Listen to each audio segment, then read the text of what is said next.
श्री विश्वनाथाष्टकम् गंगातरंगरमणीय जटाकलापम् गौरी निरंतर विभूषित वाम भागम् नारायण प्रियमनंगमदापहारम् वाराणसीपुरपतिं भज विश्वनाथम् वाचाम गोचरमनेक गुणस्वरूपम् वागीश विष्णु सुरसेवित पादपीठम् वामेन विग्रह वरेण कलत्रवन्तम् वाराणसी पुरपतिं भज विश्वनाथम् भूतादिभुजगभूषण भूषितांगम् व्याघ्राजिनाम्बरधरं जटिलं त्रिनेत्रम् पाशाङ्कुशा भयवरप्रदशूलपाणिं वाराणसीपुरपतिं भज विश्वनाथम् शीतां सुशोभितकिरीटविराजमानम् भाले क्षणानलविशोषितपञ्चवाणम् नागाधिपार चितभासुरकर्णपूरम् वाराणसीपुरपतिं भज विश्वनाथम्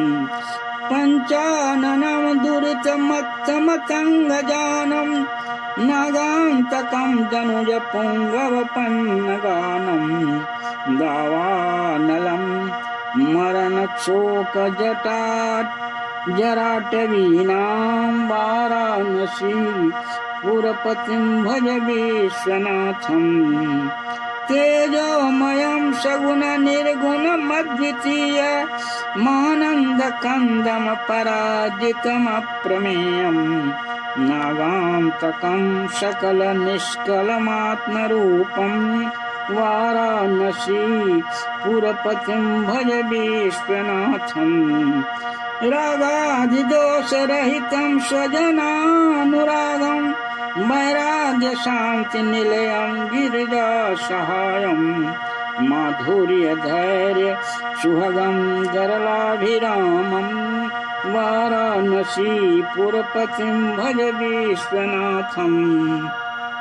आशां विहाय परिहृत्य परस्य निन्दां पापेरति च सुनिवार्य मनः समाधौ आदाय हृतकमल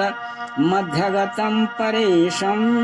वाराणसी पुरपतिं भज विश्वनाथम् वाराणसी पुरपतेस्तवनं शिवस्य व्याख्यातमष्टकमिदं पठते मनुष्यः